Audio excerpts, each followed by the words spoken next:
एवढ्या सायंकाळी आम्ही कुठे निघलो असेल धुळ्याला जातो तो घरभरणीला. आता खाली आता न जाता म्हणजे फ्रेम वगैरे घेऊन जाऊ, धबधबा फोकस वगैरे आपल्यावरच पडणार आहे. आणि हे ज्ञान फक्त तुम्हाला या डॉनकडनं शिकायला भेटेल.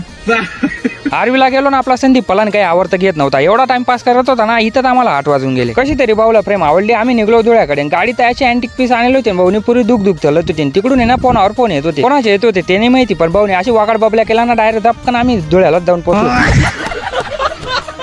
सप्तशृंगी नगरमध्ये आलोन घरभरणीने आपल्या जालिंदर मामा त्यांच्या घराची होती. सगळ्यात आधी जाऊन ना त्यांना भेटलो. आपला गोपाल पलान, गोविंद पलान त्यांना पण भेटलो. आणि तुम्हाला माहिती आहे तुमचा भाऊ कसा गावठी खेड्यापाड्याचा सेलिब्रिटी. आपल्या नातेवाईक, काही मित्रमंडळ, चितोडची सगळी पलटण, आपले काकाच्या मावशीचे पोरं आणि तिकीचे पलान सगळे भेटले होते भाऊ. काही आपले मित्रमंडळ पण भेटले होते, पण बाकीच्यांसोबत व्हिडिओ काढायची काही आठवण नाही राहिली. पण मला आश्चर्य तर तेव्हा वाटलं, काही आजी मावशी ताई पण मला येऊन बोलल्या का तुझे व्हिडिओ आम्ही पण बघतो म्हणे, खूप छान राहता म्हणजे तुझे व्हिडिओ. मनाला एकदम आनंद वाटले का लेडीजच्या फील्डमध्ये पण आपला व्हिडिओ जातोय. बाकी फक्त आपण एंटरटेनमेंट आणि एन्जॉयमेंटसाठी व्हिडिओ बनवतो. बाकी धुळ्यामध्ये तर नाही, पण धुळ्याच्या कानाकोपऱ्यात काय ना कोणत्या नगरपर्यंत हा व्हिडिओ पोहोचतोय ते कमेंट करून नक्की सांगा. आणि जेवण एकदम टॉपचं बनवलं होतं, पण खुर्च्यांच्या मागे उभं राहिला ना बेकार लाज वाटते.